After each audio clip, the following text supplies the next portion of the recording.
Welcome back to day 5 of the 2017 Midseason Invitational. Up next, it's TSM versus the Flash Wolves, and both teams are within arm's reach of the bracket stage. For TSM, a win here does guarantee them at least a tiebreaker for the bracket stages. So while G2 might be focused on Game 4, TSM can't do that just yet. They got to worry about getting through the Flash Wolves first. Let's talk about these two teams. I want your predictions here. Let's discuss why it might fall that way. I think I'll kick this one off. I'm actually going to wait more so on TSM this time around. Even though it didn't look too good from the first time they played the team, the thing is this time around they're going to be on blue side. And if you look at TSM's red side, they're banning Karma Lulu almost every single time. You know, it didn't work out for them when they tried to play the protect the turtle composition. They needed to take away those shields. This time around, though, they're going to be on the blue side. Much easier to start sculpting out a good jungle matchup against Karsa and priority pick a power pick for Svenskeren. Yeah, I actually want to take the other approach right there and say, you know what, let's look at the advantages that a red side pick Bamface can bring here. And I think if you can get the third pick in your red side pick phase to be a mid laner, you ban out the counters, you can get a fine matchup for Maple. That leaves you with a counter pick. You know what, put that counter pick on a safe tank for MMD. The only caveat right there is MMD's tank champion pool big enough to deal with Hanser? So to complement that, and then we go in-game, I would love to see like an early invade Karsa topside. Go for the vertical jungler. We've seen top lane matches be able to kind of be screwed over thanks to vertical jungle in this tournament. I think those two steps could prove for Flash Wolves to win, and therefore my prediction goes to the Flash Wolves. Gonna say, for clarity's sake, Flash Wolves, if they go through Champion Select properly. Isaac, what are you looking at? I'm looking at TSM, and once again for me, as always in this tournament, so much has just come down to the draft. I think that a lot of the games TSM's losses have come from drafts that haven't really fit their playstyle, haven't really fit the way they're trying to play this game. I will say that MMD has not really looked impressive to me at all this tournament, including in the last game against TSM, where Hanser, was manhandling him in lane, but the rest of the map kind of collapsed. I do think that as long as they can get Hanser on an advantageous matchup, the edge should go to TSM. All right, well, there we have it. 2 votes for TSM, 1 for the Flash Wolves. As we head towards picks and bans, Swordart says his team is coming into day 5 confident and ready to play. 因为我们在第3天的赛程的时候，我们连输了2场嘛，然后我们在第4天赢下了 SKT， 对我们队伍的士气来说有很大的提升，所以我们在最后一天的时候也会以这个冲劲去拼最后2场。Welcome back, everyone. Let's start Game 2 by looking at our starting roster, ready to get straight into this one. On the blue side, it's TSM, looking to win out the day like a lot of teams here in the bottom 4. In the top lane, it's Hanser, jungle Svenskeren, mid Bjergsen, bot lane a Wild Turtle, support Bifrost, and Coach Path. On the red side, it is the Flash Wolves. Top laner is MMD, jungle Karsa. Mid lane, you know him, it's Maple, 80 carry Betty, support Swordart, and Stake is their coach. Yeah, and the first time these teams met, Flash Wolves did win relatively convincingly in the late game, even though TSM had some slight advantages early. And both of these teams, as the analyst desk have mentioned, have been trying to adapt as this tournament has prolonged. And I actually like the grouping of TSM and Flash Wolves just as teams, because it feels like both of them struggle from not being able to play through their bot lane. It feels like neither Betty nor Wild Toad is going to be jumping on the Twitch, going to be jumping on the Kog'Maw. And although Betty has been an upgrade on NL in the previous meta, now that we're with hyper carries, it feels like he has the same sort of champion pool gaps, and it kind of narrows the effective strategies for both TSM and the Flash Wolves. Yeah, and it's so interesting when we match up these teams against each other. Just looking at the stats from this tournament, Maple and Bjergsen, normally the super hyped mid lane matchup, who's going to outshine the other.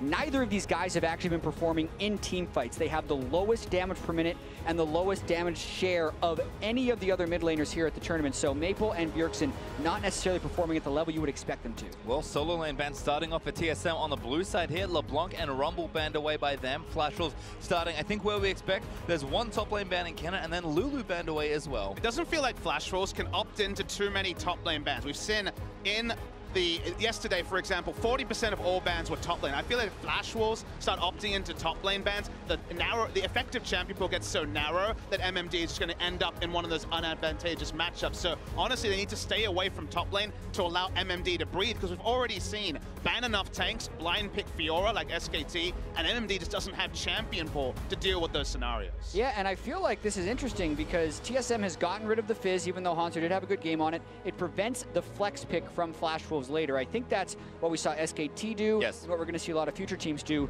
But I feel like Flash Wolves may have missed an opportunity here. They're so scared of the Kennen, and they're so scared of any of the shielding champions. They trade 1 for 0. Yep. And this is something almost no teams have been willing to opt into.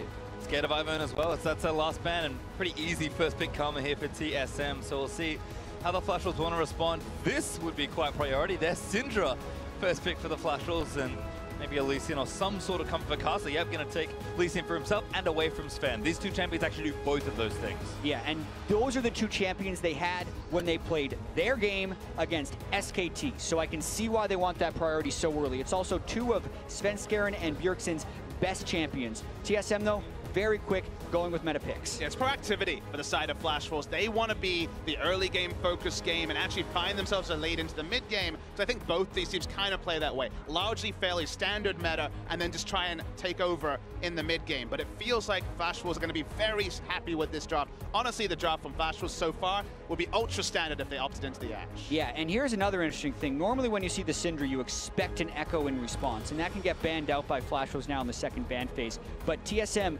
needs Turtle, they feel like, on a safer marksman. He's had good games on Caitlyn. He actually had a 0-death game on Caitlyn in which they won. And then as far as junglers are concerned, Svenskeren has looked very poor on junglers not named Lee Sin or Graves this tournament. Well, he's on Graves at least. There's a Renekton man for Flash Wolves. Kled responded in kind for TSM, so that pool is shrinking real quickly. It feels like Galio, for example, is really shooting up as a priority pick when it comes to just top laners that are available. Gragas and Galio, the 2 obvious pushing top laners that can be selected, and any more top lane bans, and it may just be 1 available to Flash Wolves and maybe force someone like Hauntzer onto a carry. Something like a Fiora is looking like it could be very valuable because we're getting to basically the tank pool, and even then, only really the dregs of the tank pool. Yeah, I mean, I'm a little surprised to see the Gragas ban, unless they're trying to force a Galio ban from TSM because they don't necessarily want to trade tanks against them. But now I'm becoming more and more curious about what MMD would play. I mean, at this point, it would be Galio because they didn't ban it. Galio and Nautilus, I guess, are the obvious tanks that kind of fit here. Shen has been played a lot this tournament, but going to be not expecting it as much in the spot where it is. And Fiora is a really interesting pick against MMD's effective champion pool, so that's why they're flashing it. And maybe they're just opting into it, because I had the privilege of talking to Huni early in the tournament, and you remember when they played the Galio, they banned Fiora, and this is one of those tricky matchups where we remember Fiora as the tank killer. We still haven't seen it on the Rift, but this is said to be a matchup where Fiora can do some dirty things. I mean, Malzahar was the last ban there for TSM, so still targeting that support pool. I think Haunter might just opt into a tank matchup because, I mean, look at what he's done. On bruises like Renekton and Camille before the nerfs, he was looking good. He looked good in a lot of tank matchups as well, and on something like Cannon. But a super hard carry like Fiora just doesn't feel like something Haunter's got practice just yet. So there's going to be Shen, and this could be a flex, a support highlight here for TSM. Yeah, it's absolutely what they're doing. Potentially Flash Wolves could have saw through it as well. That's why they would not ban the Echo for the Syndra matchup. It's another one of these flexes for TSM, and it's a callback to the team composition they played day 1 against the Gigabyte Marines, where they put a Lulu mid lane and still had the Nami support. A lot of eggs in the Wild Turtle and Svenskeren damage basket, and that did not work out for them before, and with so much on the line in this last day, that's what they're going with again. And again, the pick you scrutinize, I guess the ban you scrutinize is the Malzahar in the spot where it did. You were talking about, okay, Gragas ban, are they trying to draw out, say, for example, the final ban of the Galio? No, they went for the Malzahar. They noticed that Syndra, Lee Sin, a lot of roaming pressure mid-game picks were being selected. They foresaw a Malzahar, but the end result is that we once again get this Galio versus Shen matchup that will go one way. Galio outpushes and then Summer Shen, and that lets Karsa. Oh, they didn't go Nami, sorry. I thought they locked in Nami, but they switched it to the Ahri at the end. So the whole flex pick thing I just said, throw that out the window.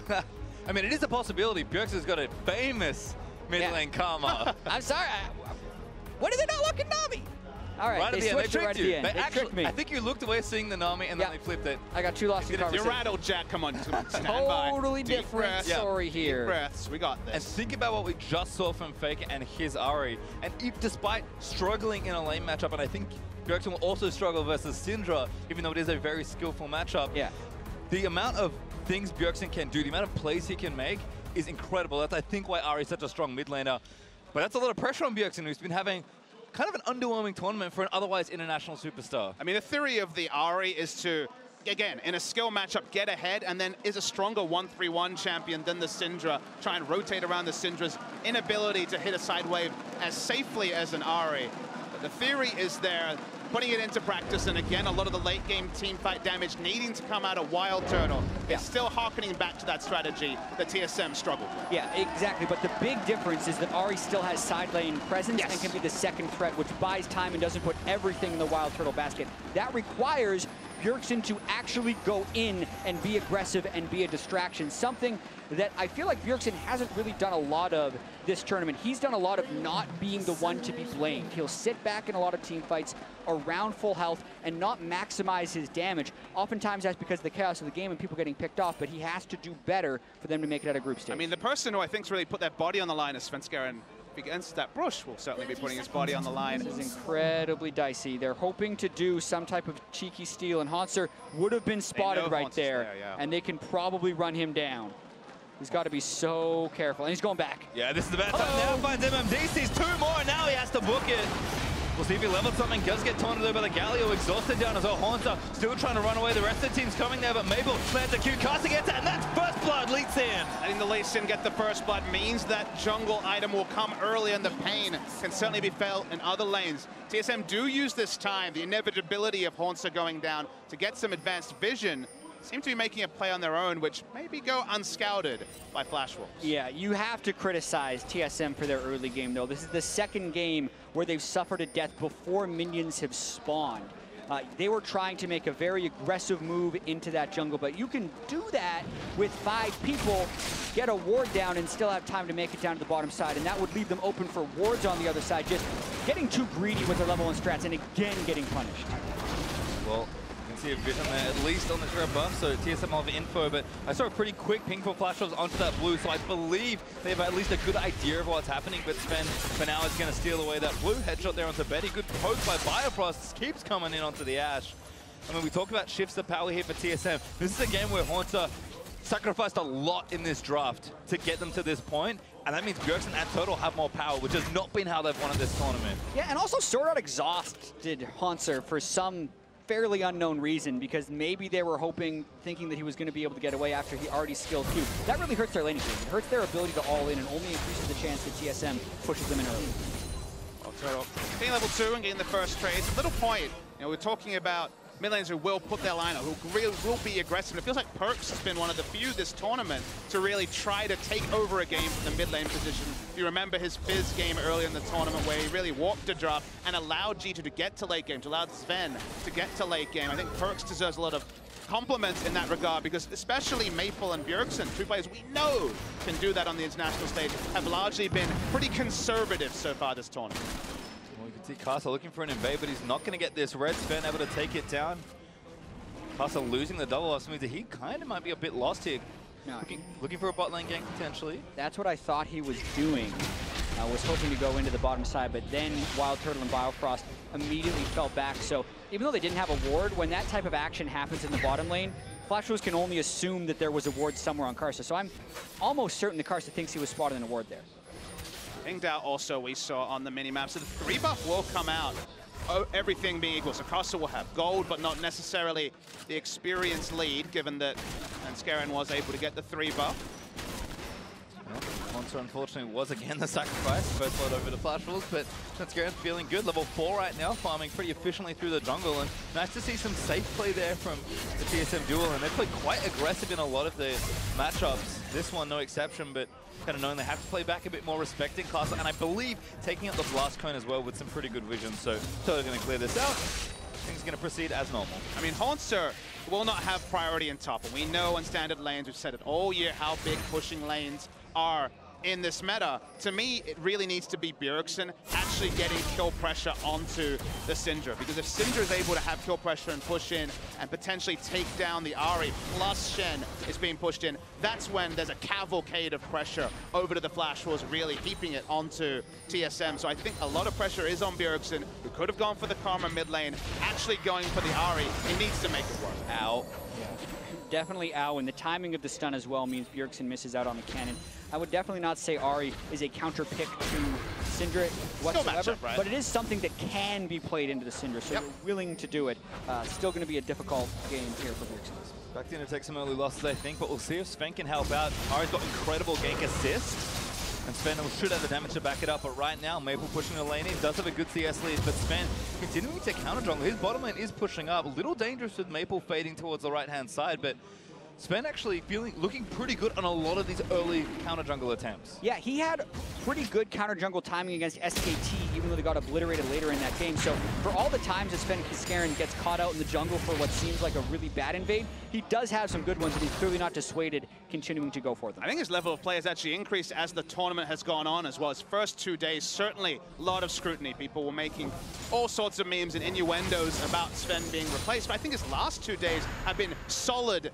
At worst, you know, honestly, he's had some good games himself, whereas people like Trick, for example, have been struggling with Bjergsen. All gets cancelled. That's really tough because Maple is looking to hit level 6. It's going to potentially have the cannon minion wave be missed out for Bjergsen, so should have been a little bit farther back before that recall. MMD roam down as well, because again, we expect Galio to be pushing in that lane pretty much 24/7. Virgo playing it safe, double drones, and now a Negatron cloak, so respecting the threat of Maple and MMD or Caster coming in, and now Sven snuck down to the bottom lane, but a nice ward from Flash Wolves does spot him. Low percentage gank as well, given that there is no real assist, barring a W from Biofrost on that Karma. Back to Korean. Caster uses the time to clear away Raptors as well and try to catch up on some of that experience that was lost on the 3 buff. Yeah, Maple definitely asserting his will in that mid lane as the Syndra, getting that extra wave with the recall interrupt, helping his case there.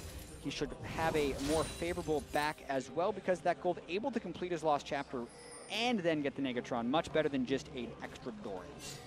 Well, Lucy Bjergsen should feel a lot safer now, still has sums up, and now his ultimate, so any all-in likely going to be avoided if Maple and Caster go for it. Yeah, and aside from just the items that give stats, Maple's got 2 control wards. He can control one side of the map and then stay in lane, wait for it to get cleared off, and just replace that. So the river control that Maple is actually going to provide for his team with those 2 wards is very high. If they can get the double control ward down, then the Ari's win condition, which is getting a gank, like you said earlier, Pastry Time, hitting the charm, the gank assist is strong, because Syndra will often be clearing and harassing under turret. Double control ward is down, the kill pressure goes away, and it's just basically a one-way traffic for the Syndra. Here's that dangerous invade coming in. This could be a bit mistimed here for Sven. Does have Smite, but Caster does not. Might look to take it down quickly. Bjergsen did pretty quickly push the lane in to make sure this happens. Sven, they're going to get caught. Does get the Smite down by Caster. Oh, nice ulti out from Sven, actually. Caster did not have kick there. He was not level 6 because Sven Kaskaren has been stealing away that side of the jungle. That's risky right there. Burns his ultimate, saves his flash, but does deny Maple the blue buff. It is remnants of the early game, though, and that's the thing you can say there is okay. There's definitely been times in the regular season where Sven Kaskaren doesn't have priority. In mid lane and recalls, he steals Raptors and dies, but at least there's an element of risk-reward there being evaluated by Sven. And he comes away with the buff, and he's trying to just provide some sort of early game pressure, given that top lane, you see it on the minimap, it's going as expected. Yeah, and I will say that with Sword Art moving over to the blue buff, that gave TSM a window to harass Betty even further, so probably not worth the risk, but Sven Kaskaren did accomplish something with that invade, and TSM get a minor benefit. Flash was still in a lot of control though after that first blood. Indeed, shoving in top side as Caster invades onto this side of the jungle. Maple joining up as well, so Fonsa thinks Snitch that is getting dive, but this should be an early turret for TSM. Graves joining this means he should get the turret first. Good arrow though onto Sven. Shield there from Biofrost, and that turret's dead. Sven quick draws forward, and there's first turret gold to TSM. And if it was a multi-step plan, as you outlined, Jack, actually big ups to TSM. Remember, they also had Stand United. So that's the reason why Flashwolves couldn't really walk up to contest the last few hits onto the turrets. They do give up first turret blood. As you can see clearly on the screen, it'll be answered, but it's TSM on the front foot, which, given that level 1 was an abomination, is still heartening to see. Absolutely. Now the question for Flash Wolves is going to be, can they do anything with this top lane priority they have acquired? MMD has had the shove on Hauntzer for most of the early game, hasn't made successful roam plays, and now the map is open for him. He can leave for much longer after shoving in the wave because it takes much longer for the minion waves to crash into the secondary turret. And it does feel like Flash Wolves can kind of echo how SKT played the first match of this tournament with their Galio draft, because they do have 3 ranged auto attackers to play one side of the map and Galio to wave clear on the other side. So if they can force any of these mismatches on side waves trading turrets, they should very clearly trade up, and all TSM can hope for is turret dives with the Stand United, because obviously the wave clear mismatch between Shen and Galio that we've talked about so much already today is inherent. Well, great little blue steal there by Flaxwolves regardless. Ben tried to snipe it with his ultimate, but didn't quite get it. And you can see just how much pressure MMD's been putting up in top, but good vision from Flaxwolves as well. There's a control wall just to the left of the mid turret that's been there for a long time. No one has passed through it yet. And that's the ward right there. I mean, it's just one of those spots that you rarely ever check as a jungler. Yeah, that and the ward right behind the red buff are some of the best spots. TSM, though, turning for Drake on top of the ward, but Flaxwolves is all in recall pattern, so it should be going over to TSM. Again, smartly playing the map here for TSM, kind of using their strength where they find it.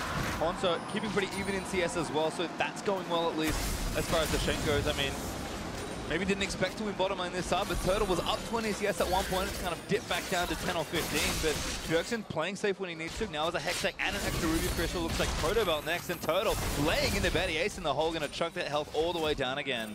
The thing I take away from this tournament, specifically the last couple of days, is that once again, just like last year's Worlds, TSM are a very well-drilled team. It feels like they very often know what to do when they're in standard situations. When they're 5-6 kills down, sure, the Cavalcade will come through. But when it comes to, okay, I see two people recalling, I know where there's pressure, I'm going to take a Drake. Those sort of plays from TSM, the 1-2-3 plays, have been very clean. Yeah, and the struggle now for them is their lack of vision. They just ran through the river mostly blind. They're trying to get some vision down and get the control wards out. And if you're talking about what to do in this drill, they just win bottom lane with Caitlyn kill the turret. You want to move that up towards the mid lane or the top lane and push. The struggle is Syndra and Galio have such amazing wave clear that it's very hard to transition up and actually get anything done. And given that Galio has pushed in so far, you also have the heroic entrance kind of being the headache as well, because when you try to play the mid lane, it is actually a lane close to the Galio. It's very much in range of just a small roam.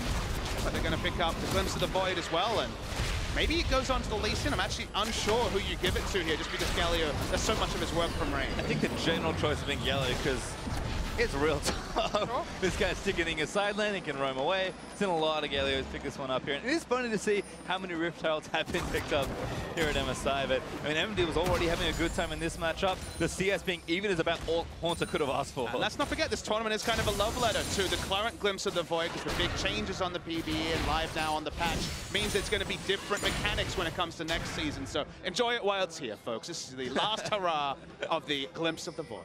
Enjoy the Glimpse of the Void that lasts for 20 minutes and has low impact for those 20 minutes. But it does have impact, unlike the very high moments of the current turret killer on the live servers. But for MMD, don't underestimate how much damage Galio does to turrets now, because that thing by level 18 stacks up to 270 extra damage on the first hit after it's charged up, and Galio also gets to use his passive on turrets. So MMD will actually be a turret destroyer with that buff. Throwing a nice spawn gauntlet, and we're chunking turrets, so that's something fun thing to look for. Well, Sunfire right now, in case the push wasn't enough there, Hauntzer with just his teammate and his Shen, so things are going to get tricky. TSM did attempt to steal the blue, but again, showing respect without vision there. Flash was doing a good job defending it. Maple does get yet another one.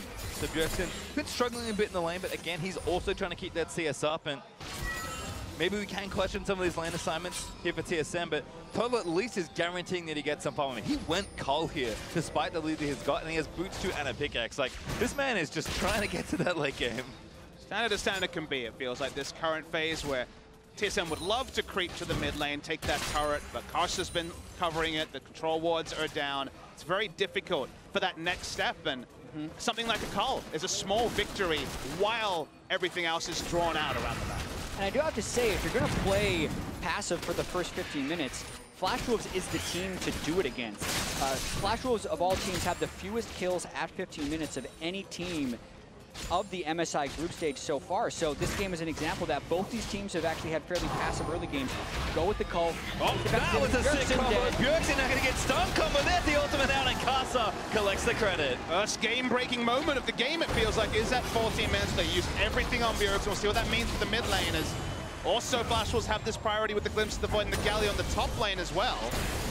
Also not having fun time at all. I mean, just couldn't use his Shen ultimate, even if he wanted to, because MMD's got so much pressure. Flash was now actually looking for a dive here onto the low health Hauntzer, but all of a sudden they did alleviate mid lane pressure with Spence Garen and now Turtle moving in, but they're going to lose something here on the top up. Blue buff once again over to Flashwolves. Yeah, 15 minutes about to crest. That's the end of that passive early game for Flashwolves. do have to point out that Bjergsen has Exhaust instead of Cleanse, which a lot of mid laners will take Cleanse just against the Syndra, let alone the Ashe. So really getting punished right there as the fairly long-range Ashe Arrow does chain the stun onto Bjergsen and give him no way of escape. I mean, the only way the Exhaust makes sense is if it's about playing through the mid lane, looking for those kills, and then rotating to the 1-3-1. But the Cleanse also kind of does the double duty, so you really start checking the checks and balances, and it maybe Cleanse just outright wins, all things considered. Yeah, the theory behind the Exhaust as Ahri is if you're ever trying to all-in a Syndra, you get to close range, you get the Exhaust, you make it so the Syndra can't ult back to turn the trade around, but a Cleanse would be the more defensive option, and if Bjergsen is trying to be in an aggressive mindset, you can see the Exhaust coming through, but punished for it right there. Yeah, great little combo there for Flash Rolls. Picks themselves up a second kill here. It's been a very macro and farm-oriented early game so far. TSM keeping the gold respectable, but Flash Rolls with that lead now. 1,000 gold up, turrets are even. First Drake did go to TSM, the next one's an Ocean, so it's not really going to prompt too much action. The Flashes are a team that we know does power up from this point onwards. Starting to kind of hit some item breakpoints. Blade there for Betty, Abyssal Scepter there for Maple, with the Lost Chapter moving into what I assume is the Morellonomicon. I mean, Total's really still farming for, it looks like IE first. There's a lot of work for TSM to do, and Flash Rolls start turning it up soon, as good cleanse from Maple going to get him out from under the Charm. Charm hit, but instant cleanse means that nothing more will happen. TSM has kind of the advantageous lane assignments because they can send Turtle in the mid lane and the short lane, and potentially move Ahri to the bot lane, and Syndra obviously not as adept in a side lane, but for now, it's all kind of being negated, so ends up being standard as standard can be. The scouting report was that these teams are very standard in the early to mid game, and even that flashy kill onto Ahri didn't really reap any extra reward. And they also both kind of defaulted back to the tank in the top lane. MMD has had the push advantage this whole time, but hasn't really made any of the big roam plays because teams haven't necessarily forced. They know that both Shen and Galio can lead to a lot of disruption in fights, and most of these teams are just kind of opting for farming or a very slow setup on the play. Casa kick Bifrost back in, but Stand United there. Great flash from Bio out of the Ashe Arrow, and now Svenskeren gonna maybe see if that TP completes. Bjergsen looks for a pick, does get sorted, no needs a little bit more, moves forward there, now gets to kill Galio ulti very late, trying to get himself out, and MMD is gonna be safe now. Turtle actually backing onto MMD, but he's kiting out of the Idol of Duran.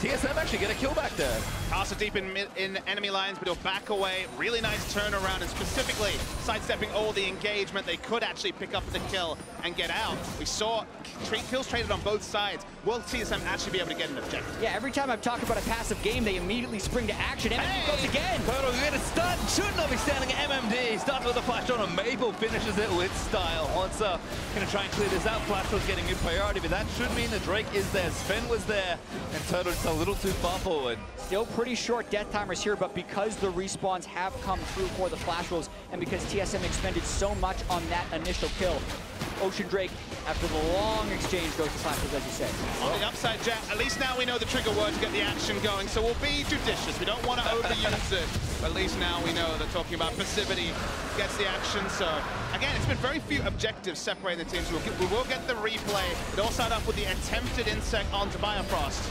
Yeah, Vision Denial, the name of the game, but the Ashe Arrow misses both Sven and Bifrost. And then, because Sven used the ult to escape, he gets a lot of damage on Sword Art. Bjergsen uses everything just to get about 50 damage as the last hit comes through. You know, Betty also flash healed in that to try and save and didn't get it. But when that taunt ends, just back up, be behind your team. Again, Turtle cut out of position, and it cost TSM the Drake. Turtle wave clearing away, does have Infinity Edge now, so seen a lot of different Caitlyn builds, I feel like. Seen a lot of Phantom Dance this tournament. Definitely a Zeal Adam be next, but I think PD versus Hurricane's an interesting one. Kind of curious on your thoughts here. I actually don't mind the Infinity Edge just because it can kind of turn it into a pseudo pick comp where an Ahri charm hits, and if you get an Infinity Edge crit, you can actually burst down one member.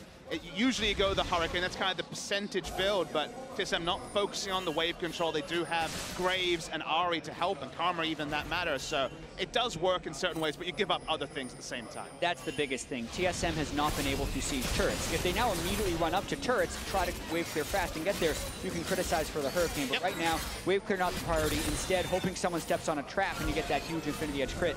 And honestly, it's a small point. It's minutia because 2-3 minutes from now, he's going to have a Zeal, and at 25 minutes, he'll have the Hurricane. I think that's the thing. Turtle has actually had a very good start to this game. Still 20 CS ahead of Betty in in the lane there, and again, just farming up. TSM playing pretty slow but confident in A total, starting to get things done. And we did see Bjergsen, despite actually a very significant CS deficit, making plays. I think it's very interesting to watch the top laners here, because although Haunter is continually getting pushed in, when he's finding spots to keep pushing a side wave, you can kind of see how different the globals are. MMD has to walk pretty far to get his ultimate in there, or use his teleport. Haunter can either TP or just use the ultimate wherever he is. End result is that it feels like the game is being won and lost in the vision line, just because that's the only thing that really allows the Galio to push up or the Shen Ari to push up. However, in mid lane, TSM get a few shots, but again, it's only a few shots, and otherwise it is this very even line of scrimmage before both teams. Just trying to open up a little more space, I think. Haunter again, double globals at the ready, so he's getting things started in that bottom side of the map, with that other Ocean Drake just taking down. Next Drake is Infernal, by the way, so the teams are trying to be encouraged to make things happen a little more in the mid game. That may certainly cause some fireworks. Maple, nice stunt onto Bjergsen also, but he's now kind of fully committing to playing this side lane, and if he can do it safely, should be a lot of extra farm, and Maple's just not going to be as good in that spot. Yeah, and still just an incredibly close game. You can look at the jungler's gold and itemization. They're actually even in gold right now. The next time Karsa goes back to base, he'll be able to pick up the Black Cleaver as well. The big advantage is actually opening in the mid lane, where Maple Syndra is 1,000 gold above Bjergsen. That's traded with the Marksman gold. So the points of power a little bit more on TSM side for Wild Turtle. Not the most promising thing to hear if you're a TSM fan, but they do have the shielding to help him. And this doesn't really feel like Flash Wolves have found a way to play through Maple having some good item break-even points. It's largely been wave clearing against the Caitlyn or just answering an Ahri split push. They haven't really been able to get the ward setups for there to be a pick comp, which obviously is a lot more straightforward on Flash Wolves given what they've drafted. So the end result is that gold, sure, it's been put into items, but not necessarily into kills or further snowball. Yeah, and when we've seen this type of game from Flash Wolves, it is a little bit reminiscent of when they played SKT. They don't necessarily blow you away at 21 minutes, but they will slowly get vision control, at least when they're playing well, find that one random pick, it feels like, in the jungle, and then just steamroll through to a Baron. So Flash Wolves has been able to play from here for victory so far this tournament. All right, this is actually a nice play here from both sides. TSM going to move to the top lane. Sven and Bjerg working on this, but Maple's like, I'm just going to gank the split push lane and at least try and get a turret. Haunter, again, incredible amount of respect, backs all the way up, actually bases, just gets a shopping while he can. So another turret trade, and we'll continue the theme of this game. It is so even. And in these long trades, you have to look at the mid lane, see if there's any wins. We can see very much there isn't, arguably. Wild Turtle getting CS over the enemy jungler is something small, but I feel like we will get to the point where Galio will have the auto push in long lanes and perhaps the playmaking ability, but it still feels like that point eludes us. We still are very much at 22 minutes. So I do actually feel with the Bami Cinder and the Tiamat, Haunter can push lanes relatively quickly. I think the main wave clear advantage that MMD had was earlier, so TSM getting out of that point of the game a little bit here. Looks like Hurricane next for Turtle, though. Did actually go back and spend that gold. Zeal completed. Recurve ready. Not going to be able to quite insta-push this mid lane, but he's back in his little fortress right now. He's got two pink cords on the other side. Plenty of neutral vision in the river there. And again, if the plan is to kind of play through 12, at least moving into that mid and late game and be confident in their team fighting, everything's going to plan for TSM, but Flash Wolves are happy to play this as well. Yeah, and Flash Wolves has that minor advantage as far as item completion points. They have two major items on their top lane, Tank, Sunfire, Iceborne Gauntlet. That is really going to hurt TSM's chances if they fight a Drake, because Turtle and Svenskeren haven't even completed two items apiece yet. And also, you look at Betty, with a Phantom Dancer completed, Wild Turtle gets to complete his Hurricane, Infernal Drake being up in 30 seconds. Unless TSM can get back to base and complete some of those items, in a heads-up fight, Flash would have the advantage. Flash Wolves again looking for a pick. Do stun Sven. Karsa barely clips him with the Resonating Strike. But TSM moving through, do clear out all the vision, at least the River and Turtle again, pushing so aggressively, forcing Beta to stay back and giving TSM priority as they're trying to look for a fight here. A lot of the actions being played around the jungle support, ward clearing. Obviously the easy objective is this Infernal Drake, which does have high priority. Right now TSM have a lot of defensive warding in the area, but no one kind of has offensive wards to make the Drake safe to start. And this may be the Drake fight that really breaks open the game for either team. We've seen a lot of even trades and skirmishes. But again, TSM trying to play it very slow. You cannot afford to make mistakes. It is an important Drake that teams do want it, but if a fight goes wrong here, it's probably going to go horribly wrong for the rest of your map. Yeah, and it's time to use the trigger word again. Passive game so far, but with everything coming up towards the Drake right now, control wards are down. Very well could be a fight soon. And I feel like the crowd also feel that the Thundersticks were in action here. Loud, resounding cheer. They know that the Infernal Drake might actually be the first flare point in a very quiet 25 minutes. It started. And it's very hard for TSM to actually engage the fight. They're mainly a counter-engaged team, so Flash was having his own control, make it incredibly difficult for TSM to contest.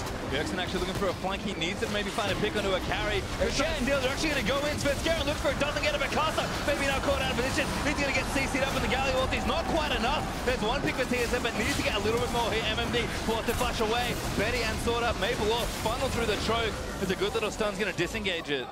And it feels like, given the current pace of the game, 1 kill for Infernal Drake's very happy times for the Flash Wolves, because we've seen single picks, Ash Arrow taking down Ahri earlier, another trade kill not be turned into objectives. There's still good wave play here. Can TSM actually take down the top? There's an arrow lands on the Sven though.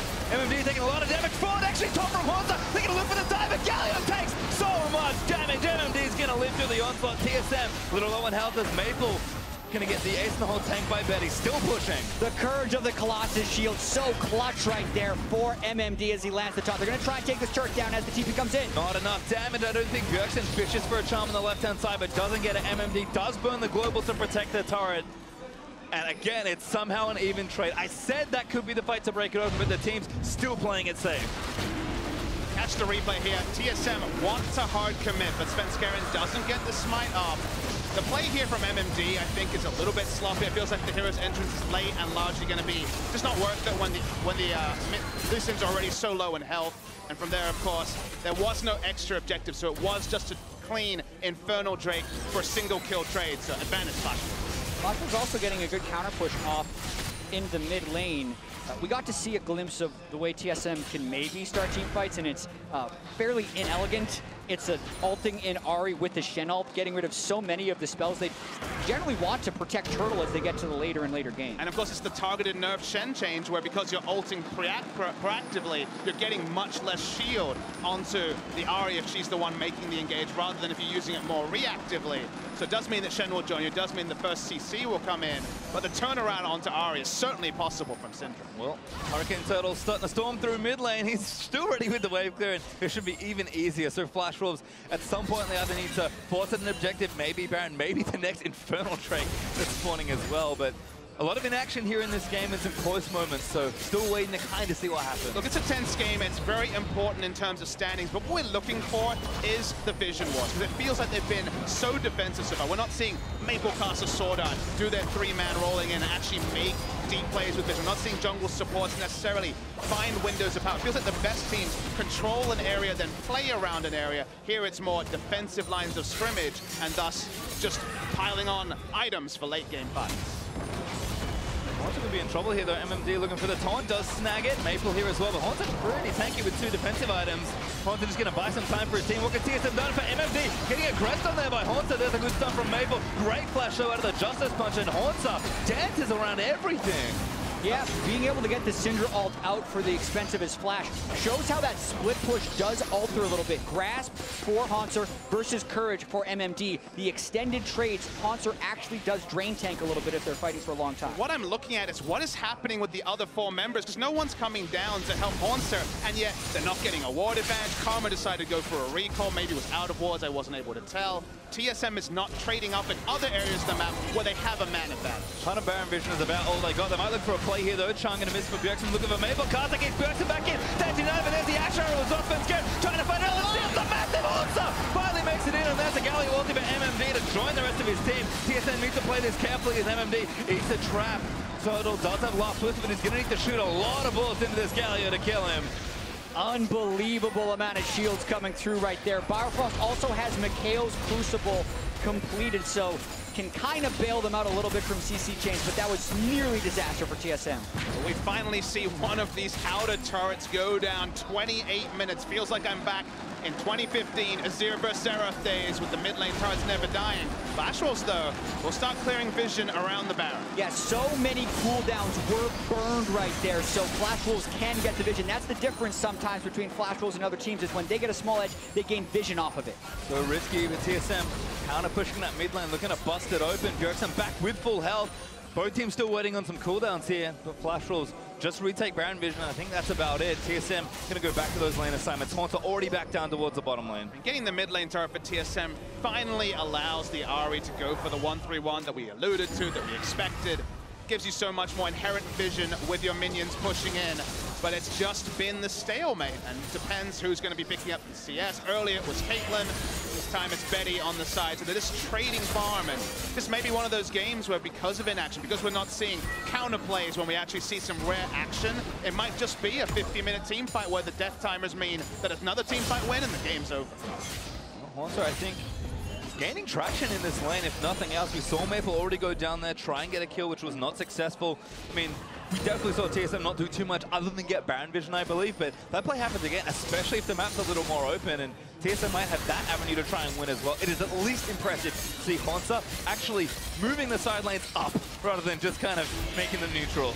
But we can remember games where Haunter, big on the Fizz, for example, against Rumble. I believe that was actually in the same matchup. He had kill pressure, and we were always like, okay, he's getting 3-4-man ganks. What's TSM doing on the other side of the map? On that day, it was very little, and on this game, the one time we've seen it, once again, it's very little. So we need to see the jungle support largely make plays around the map when Haunter draws aggro. Yeah, and right now TSM is trying to get the damage on that mid lane turret, because they want mid lane priority before going towards the Infernal Drake. This is the source of conflict. Push mid, go for objective. Push mid, go for objective. Currently, TSM has the push, which makes Flash Wolves would have to come in for a steal. Well, they've got vision with the Scuttle Crab as well, so something's going to start. Infernal Drake low, they should be able to get it, but there's a fight up. Bjergsen gets out from under the ultimate with Spirit Rush, and TSM are just bailing. And now the question is, can Flash Wolves get inside track on the mid lane? TSM went all the way around the Infernal so Drake. far away right now, so the answer should be yes, but it's going to be another 4 or 5 seconds. Yeah, it looks like TSM are seeding this. Finally an outer turret will go down. From Sven, not enough to kill the pesky cannon minion. And this game is all about the waves right now. As Flash Wolves made the mid lane push, TSM basically decided they couldn't defend it. Haunter goes to push out the top side and get pressure that way. Now, if Flash Wolves decide to go and catch that wave, TSM will try and push into the mid lane, and that's what Flash Wolves would want to get a team fight. So it's a huge bit of mind games, and what can you avoid and what can you get away with? Now, just pushing a mid lane gives Flash Wolves so many options. You can get that control ward onto the Baron. You can start baiting engages with your pick comp because you actually have the ability to end the short laning phase in the mid lane and actually gain pressure in other parts when you roam. Well, Haunter was working on the bottom side turret to get the wave all the way pushed up to the tier 2, and Bjergsen with a death cap now is going to annihilate these waves. So TSM, turret might be long if they can take it. Haunter wants it. Yeah. TSM going to even the game back up again. That's exactly the extension we were expecting. Flash Wolves sent both solo laners to side lanes. TSM delayed their recalls in order to get that push. So now they have the pressure back over to Flash Wolves because TSM is now in base and Flash Wolves can get wards around Baron. Oh boy, this seesaw. It's been not necessarily the most explosive seesaw, but it has been a clear one. And Flash Wolves now actually trying to go for something really big in the context. TSM stayed a really long time. In 32 minutes, the Baron goes down extremely quickly. TSM not in position to stop this. We didn't use the word, but it's happening anyway. Flash Wolves straight onto the Baron. It is so low on health. And that's going to be Baron over to Flash Wolves Sven. Not in time to steal them. Bifrost's going to be the ulti. Bjergsen going to try and start a team fight, but there's one already dead. Bjergsen moving to the struggle. There's Betty flashes in towards him. Haunter is going to join the fight, but Sven forced to flash away. Haunter, I think maybe sacrificing his life and trying to get a counter kill, but he just doesn't have it. Betty takes him down. Castle still chasing on the Sven. Going to strike him down and take him out with a Tempest. TSM lose Baron and 3. Yeah, TSM did not play the seesaw game properly, and one trend that has been happening throughout this MSI group stage is they don't know when to call it quits. Baron's gone. You lost. Don't fight. You can see the Baron call up, but after the Baron goes away, everyone continues to funnel. And look, you got a global Baron call up. Bifrost still flying in despite the team not being in position to fight. Exactly. The synergy not there. The first pick comes through, and again, Flash Wolves They understood that TSM thought they could push an objective, back away, shop, all those other things, and this was the first moment where we see that controlled aggression, making a play without perfect information. This Flash Wolves did not exist at Worlds. Many games this tournament, they haven't been able to pull the trigger and have the killer instinct, and this is a good sign to see on a must-win day for all these teams. Well, once even game is now very lopsided in favor of the Flash Wolves. 5,000 gold up and counting. 2 minutes of power to play with this Baron and do perhaps irreparable damage to TSM's base. And that's the thing. Hauntzer has been winning a split push race against the Galio, but he can't match him right now with the Baron minions. He wouldn't be able to clear them fast enough. Maple also freely hitting these side lane turrets. This is already a big Baron power play, and it's still got 2 minutes left. Just like the VOD review for TSM after this tournament will be very clear when it comes to when they have pressure, when Haunters drawing members, making things happen elsewhere. And it's not like the Flash Wolves have an A+ in that category, but they made the one proactive move that's divided the teams in 35 minutes. Well, see just how much Flash Wolves can get done. Usually the gold standard for Baron is breaking one of those inhibitor turrets, preferably an inhibitor to go with it to line up your next objective, but they'll be happy to just break the base here and really just put the stranglehold on this game. Already very far ahead on gold, but it's pretty late into this one still. TSM, some game left to play, but this starts looking a little unhealthy.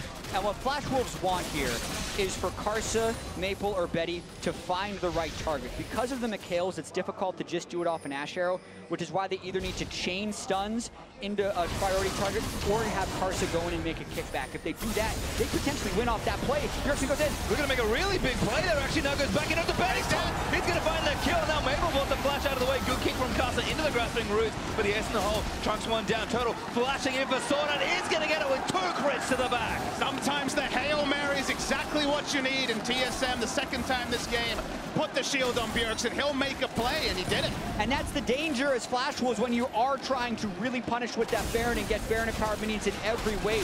If you aren't ready to disengage a hard commit from one team, then you're going to pay the price, and TSM force it very quickly right there. That was the big moment for TSM this game. Now, of course, it's not a Baron. It's not in any way equitable to what they lost. But they have this push priority. Karsa being sneaky, he's not spotted. Oh, doesn't find Turtle. That could be a mistake, but Galio going to ride in as well. Bifrost a little low there. Maple's always going to take him down. Hauntzer, he is here, but it's just not enough to save the support. And that could have been a lot worse for TSM. Bjergsen wasn't even there as they were making that push. We're going to watch this one more time. Bjergsen doesn't get the charm, but Betty still has no flash, so very few ways for him to escape. Bjergsen ulting right into melee range, so Hauntzer can guarantee the top. And look, he was the one who demanded the Ahri. It could have been Karma mid, could have just been the Nami drop, but he took the Ahri to make plays like that. In the replay, is it elegant? Not necessarily, but just the aggression in a game of passivity caught Flash Wolves off guard and brought some breathing room for TSM. Yeah, and track these flashes, because Turtle flashed forward for 1 kill on a support without being able to take a map objective afterwards. Much like when TSM pushed forward to get that mid lane turret and then took very late recalls to give up Baron, that could have huge consequences down the road, because we're about to see Elder Drake come up. And TSM, while they have the extra Zeal completed for Wild Turtle, he doesn't have flash. Maple, Betty, Karsa, any of these guys have a higher chance of punishing Wild Turtle now with no flash. Now, we complimented the 1-2-3 plays from TSM in a macro case, but in a position like that, where clearly the call was, we're going in, or we have to go in, we have to engage now, suddenly they do make incorrect plays like that, flashing in for a single kill, because in that situation, there was just no realistic massive objective they would gain off it. Certainly 1 kill on a support, the gold's not going to be worth it. And like you say, they may make the right macro play and then Turtle will be caught out with no flash later. Still a pretty big Baron power play for Flash Wolves. I think close to 5,500 gold. Flash Wolves straight in control of the right-hand side of the snap onto that Elder Dragon. Hauntzer not even splitting right now, so looks like top wave is going to cause some additional problems as well for TSM. I mean, Hauntzer, I think he feels like he has to be here for his team, because they know, if we're going to win, I think we just have to go for it. Exactly, and TSM know what they have to do. They know how hard it is to control Elder Drake. And Flash Wolves are good as well. They know that both TSM carries are without flash, so they're just looking for a pick on anyone. They catch someone, the game is effectively over. So many wards into the back of the Drake Pit does give them temporary vision. They spot Betty there as well. There you can see Maple. Very dangerous. Karsa going to block that ace in the hole. Maple does not want to take unnecessary poke. Amusingly, the haste in the hole felt like vision for yeah. Obviously, the damage was certainly not going to do anything. Karsa wants one over the wall. Really good positioning there for Carter. Arrow onto Turtle. Gets out instantly. That was a tight Mikhails there from Biofrost. He does not have QSS. Mikhails is down. Still lots of CC left. MMD has Flash Taunt. They're bursting down Elder Drake. TSM have to go for something here. The Drake is low, but not too much damage being taken here for Flash. Haunter in the front of the pit. MMD looks for the play, but Johnson finds his block. Bjergsen onto the backside, looks for the carriage, but gets exhausted. Sands United is going to try one with him, but Turtle already got kicked out. Bjergsen on a rampage, but Turtle's already dead. Svenskeren chasing out Haunter, but they need a little more. Benny still alive. Haunter trying to chase him down, but Spamble does go down. Haunter tied to Benny on the other side, and now Svenskeren's going to get chased down. Carson, oh, he's going to find Svenskeren. He's going to get the bit of extra health. Not going to get it, but he does go down for a trade.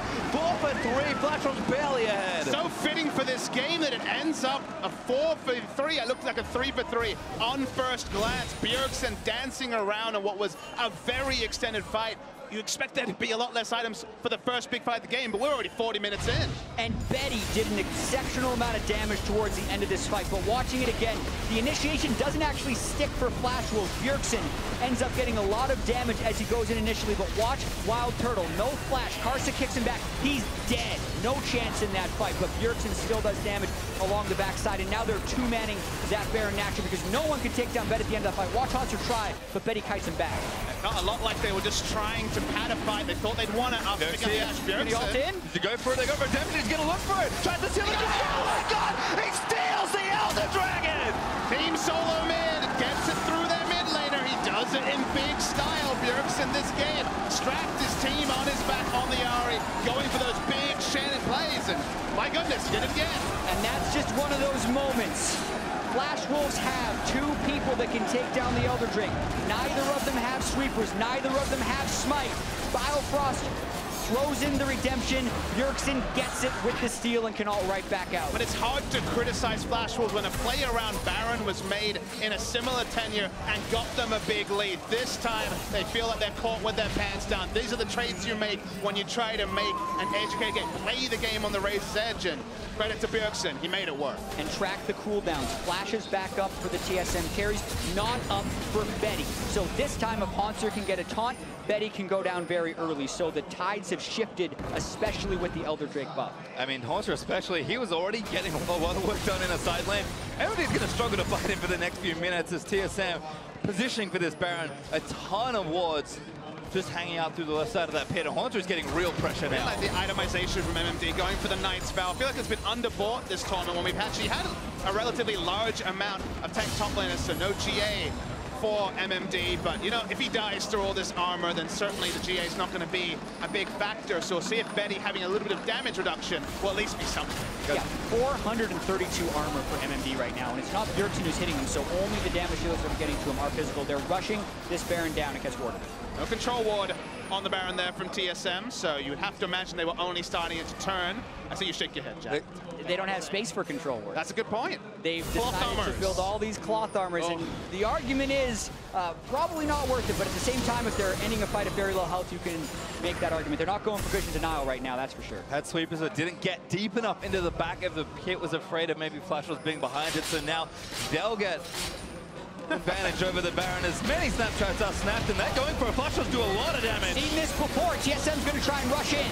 All right, Bjergsen's already there. You can see them. Can he steal it again? He's going to go in for it. Looks to try and take one down, but the Baron does go over to Flash with TSM. Going to start a fight. Bjergsen already got onto there by Mabel. He takes so much damage running into his pit. Stranglebolt. Three-man knock over Betty. Shuts one down. They need to kill the guy, but he just does too much. Turtle, though, does finally take him down, but here's the GM. Haunter. Is he going to time it properly? No need. He's got no flash. Shut down there for Turtle. Mabel having to flash out of the fight so early meant the damage wasn't there for Flash Wolves, so MMD being the first to go down as the hilariously tanky Galio. They just didn't have the damage to reiterate, even though it was free firing from Betty. The Baron buff is answered by a lot of kills for TSM. This game is on a razor's edge. Svenskeren only able to try and steal with his ultimate, but then Flash Wolves are caught in the pit and not able to really retaliate as much because TSM did go in together.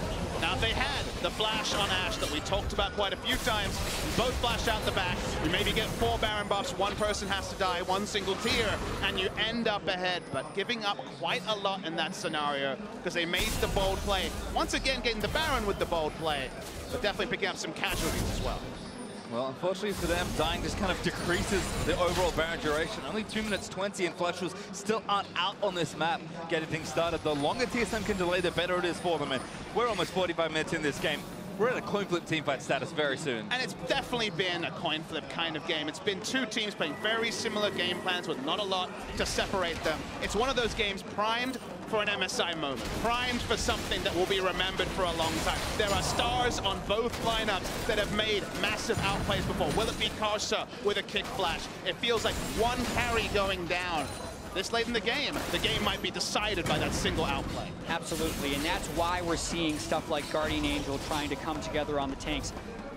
Not necessarily happy that there's no Knight's Vow anywhere in Hauntzer's late game build, especially when so much is built around Turtles. That damage reduction can come in super clutch when you have a shielder as well to try and keep him alive, but that only increases the difficulty level for Turtle trying to stay safe in these very hectic, high-pressure late-game fights. And it feels weird because they're kind of, again, they weren't fully committing to protect the Turtles. Not all the eggs in his basket, but it's a lot of them. But it's certainly not Sven, where he had 800 redemptions and everything to help him out. Here it's really only the Karma, who might be the first to die, that has a lot of team utility for Turtle. And the thing with Turtle, look at this item build from Turtle. He is leaning, he's trusting Bifrost with his literal life in this game. Full damage, full aggression, that's the wild Turtle we know and love, but if he gets caught, the fight ends instantly. Yeah, Mav Malmortius, his only pseudo-defensive item right there. Looks like a sword. It's pointing in one direction. It's all fiery. How is that a defensive item? And when you see double Randuins, how much liberty do you have to build any tankiness? I think you have to largely just invest in your teammates being on point, and that's why, for once, you have to kind of scrutinize Karma's positioning, because if Karma lives, a lot of utility available. If Karma's first to die, then it really is just Turtle, right for the pickings. Zhonya's now finished with Bjergsen, so these inventories are fully stocked in almost every single lane. Maple's actually working on his own zonies, and without a flash, he might be vulnerable until he can get that item. But I think the big thing for me here is Flashwolves. Sure, they got the Baron, but did almost negative damage. I'm very curious to see what this Baron power play looks like, because they got almost nothing from this. Yeah, and I think the big thing that happened is Elder Drake disappeared from the map. The team that took Baron immediately disappeared from the map. So we've been very excitedly talking about the prospects of this game, but we are in a bit of a rest and reset phase. Everyone is trying to get their items, get their cooldowns back. There's no major objectives to fight over. So they want a random pick with an Asher, and that's what Flashwolves have the threat of. But for the most part, it's just all about setup until those objectives start coming back online. Yeah, Baron to Baron, Elder Dragon to Elder Dragon. Otherwise, everything remains even between Flashwolves and TSM. 5,000 gold lead that's starting to rapidly mean very little. Infernal Drakes on both sides, so really not much to split the two teams. Look at that little Baron power play. 329 gold for the Flashwolves. It's that kind of game, pastry time. Maple just trying to stack up Syndra's orbs. The reason Syndra's do that is because the ultimate will be much more punishing if you have a bunch of orbs already on the ground. We're just hoping someone on TSM steps a little bit forward and they would get that game-ending pick, because they are getting control in the jungle right here. TSM would make a big mistake if they tried to regain that, because the opportunity cost is not worth the reward. And the awkward spot is you can't really move with your vision like most plays are made when you have this sort of map pressure, because you can't really control ward two brushes. It's not item spots for there to be control wards on multiple members. So it feels like the vision from TSM is largely sticking, and Flashwolves can basically plop that control ward down and really just hope against hope that someone walks in, because otherwise there is always that chance of standing in a ward and the game might go the other way and end off such a brush kill. In for the long haul here still. I think Bubba Smithy said looking at about maybe a 50-minute team fight. We're getting later than that at this point. And TSM, they do have Haunter playing these side lanes. What we've seen, when they don't play right, it falls apart quickly. I mean, if that's what TSM still want to do here in this game, they'll have to be careful. It does feel a little bit like a metaphor for the tournament. There's nothing to separate these teams when there's 4 teams already in the standings, 3 and 5, and really trying, or 3 and 6 for one of them, but still really trying to separate themselves from the pack. This is another game where the difference between TSM and Flashwolves, it's minute at most. Yeah, the 5,000 to 6,000 gold lead means nothing. You can see actually maxed items on the first 4 members on the TSM side, and just the chain vest for Karsa would need to be completed for him to reach max items as well. And at that point, it's just the supports who have kept spots for control wards. Incredibly late game right now. I mean, the smallest advantage you can say is that at least TSM have a true global, whereas the Galio does not. So having a true global in a game like this, where it's not vision, where you're not likely to be collapsed on, can actually be a factor. So where Galio can go in this game, because the channel time on teleport is too long when the game might be decided on a single pick, is actually a little bit limited compared to where Haunter can go. Well, looks like we're back at it again with the Baron. 50 seconds until it spawns again. TSM first to the area to get some vision down. Elder Dragon's also respawning, which is a pretty rare sight. And a minute 25 for that one. Turtle pokes. Castle blocks it with the Banshees. Yeah, and right now, the value of your sweeper is so high.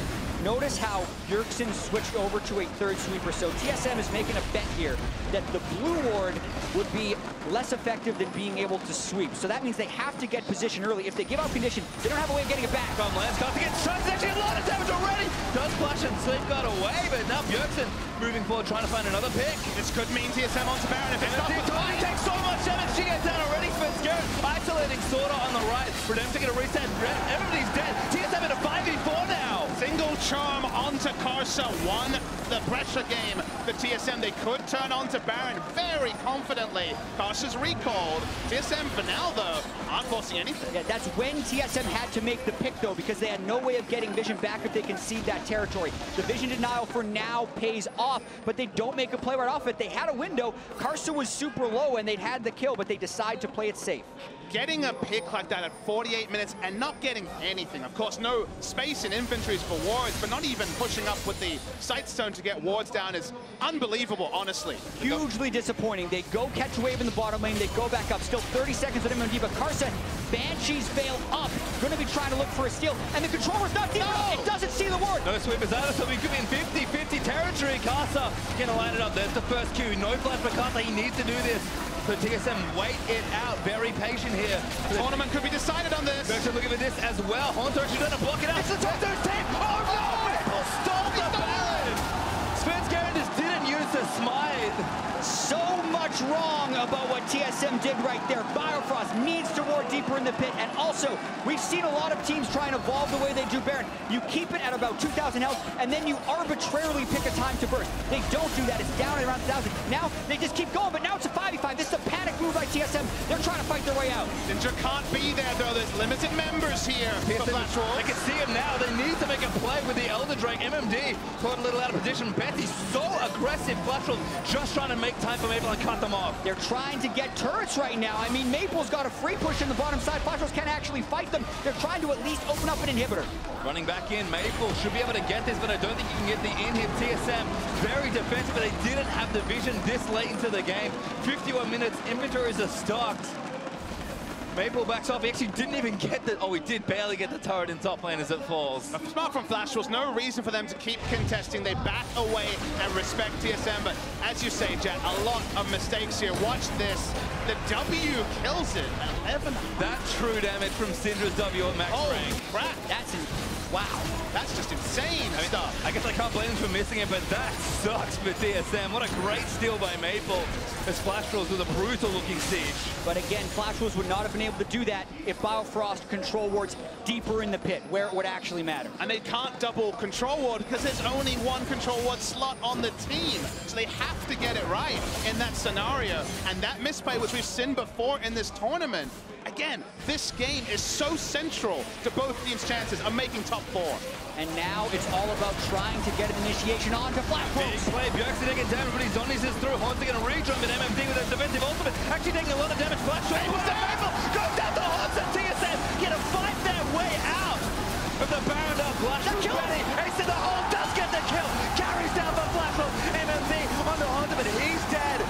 5v2 for a long time. When you allow a game to go this late, maybe this will just decide it. TSM is going to shove down mid. They still have Elder Dragon buff. They have to escort their minion wave to get rid of the backdoor bonus. Hanzo kills the fourth. It's just Karsa alive. Charmed up by Bjergsen. He's going to buy all the time TSM needs. Yeah, Bjergsen trying to stop Karsa from proxying waves. They're ushering in this minion wave. 40 seconds on Maple. He's the closest. I think TSM's done it. Fluster's patience might cost them here. They didn't get any in here, so they never had access to the pushing. Hanzo now going to take it up. One Nexus turret under fire. 30 seconds or more on everyone else at Flash Wolves. There's one. TSM.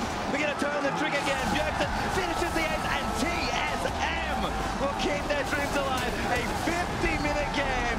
Take down Flash Wolves.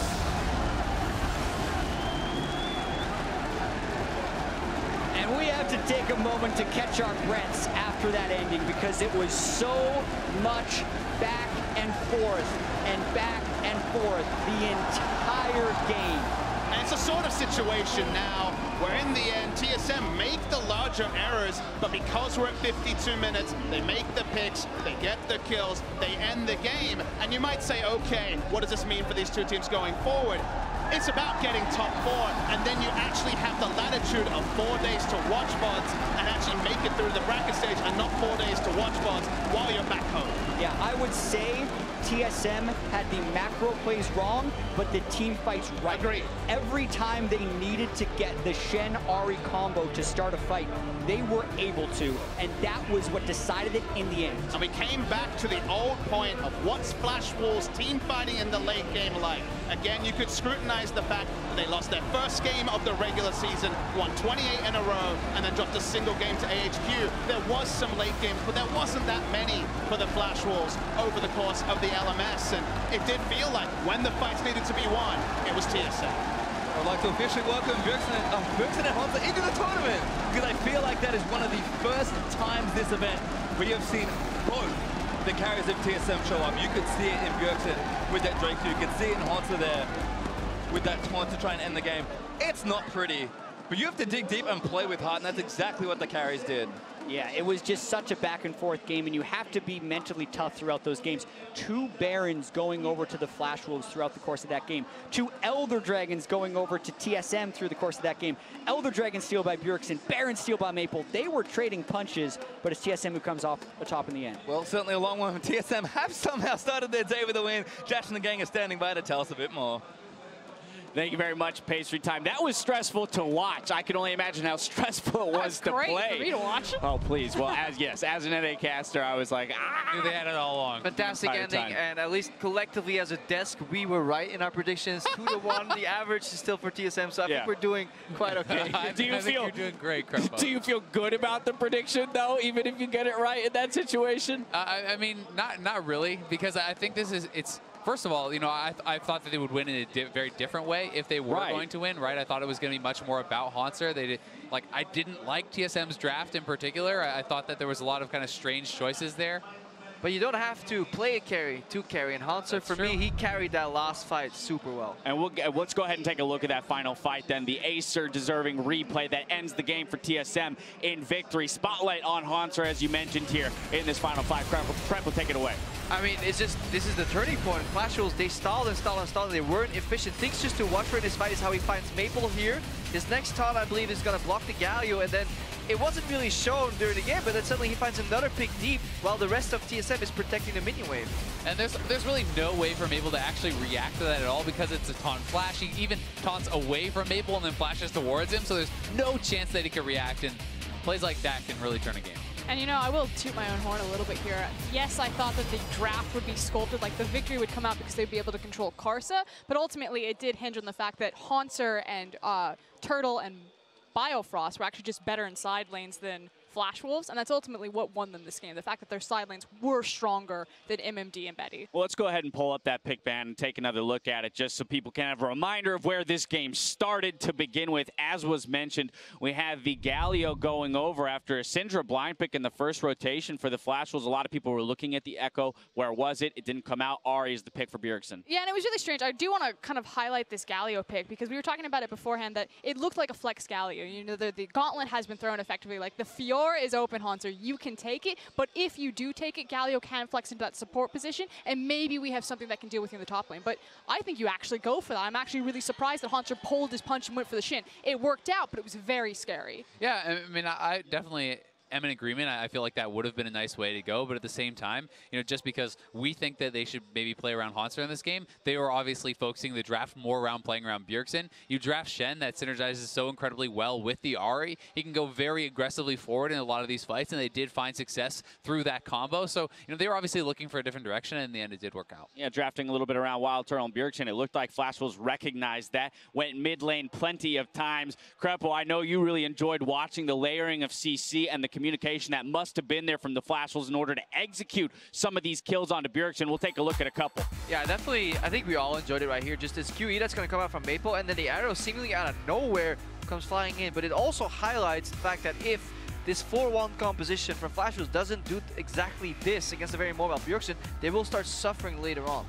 And this was, I mean, this was a little bit disrespectful from Bjergsen. The Q is on you from Karsa. You know this guy is one of the best Lees in the world, and you're still walking away from your team. And honestly, this was game-changing that he survived. He was incredibly lucky to live there, because I think if he goes down, Flash Wolves could have forced around Baron, perhaps taken a fight there, and that might have been a big game changer. And the other thing to really look at in all those fights is how dark the map is for TSM. We kept saying it over and over again, you know, where are their wards? Where are the control wards? Whereas everything was lit up for Flash Wolves. They had so much more information to make those pick plays like that. I mean, if people are buying cloth armors instead of purchasing pink wards, I got a little trigger right there. I had to take a break. We look at the Flash Wolves. They constantly come back, you know, 5 pink wards, 8 at one point in their inventories. They use them decently well.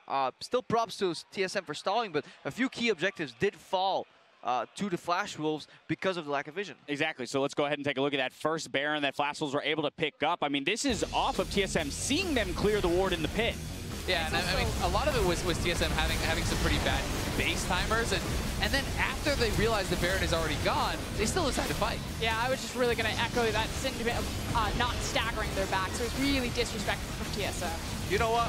I agree. There it is. 3 backs at the wrong time there spells a Baron over to the Flash Wolves, but then we have to remember that both mid laners coming up with big steals, one on the Elder, one on the Baron, so this game had plenty of ups and downs for both squads. It definitely did, and to talk a little bit more about the vision, I do think part of it was kind of the composition, not only how Flash Wolves played, but when you have your only person who can essentially face check and kind of help you clear vision in the Shen, and he's in a side lane with Galio, Flash Wolves with this massive amount of pick between the Zyra and the Syndra, the Ashe and the Lee Sin, kind of are able to more boldly check forward, and they also had an almost full tank Lee who was able to kind of clear the way for them. I'm honestly shocked that Betty did that much damage with the GA and Ninja Tabbies comparatively to like Turtle's like full damage build. Well, that said, Turtle had a mortal reminder the whole time. A little nitpicky thing, would have liked to see the LDR. I know you would have too, Azael. We've still got more League of Legends coming your way. Up next here in Rio de Janeiro, Team WE take on the Gigabyte Marines. We'll see you in just a bit.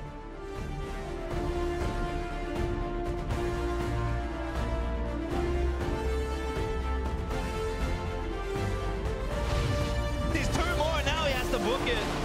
We'll see if he levels something. Does get taunted over by the Galio, exhausted down as well. Haunter still trying to run away. The rest of the team's coming there, but Mabel lands a Q, casting it, and that's first blood leads in. And that's going to be Baron over to Flash will spend.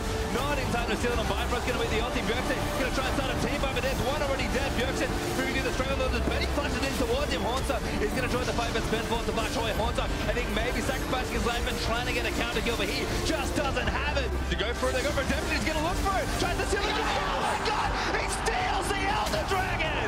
Nice. Get out. Here's L2. Very patient here. The tournament could be decided on this. Bjergsen looking at this as well. Haunter actually going to block it out. It's the top 13. Oh no! Maple stole the Baron! Through Haunter going to re-jump an MMD with a defensive ultimate. Actually taking a lot of damage. Flash shot with the Maple. Goes down to Haunter. TSM going to fight their way out of the Baron of Flash. The kill! Ace in the hole does get the kill. Carries down the Flash of MMD on the Haunter, but he's dead. TSM will keep their dreams alive. A 50-minute game. Take down Flash Wolves.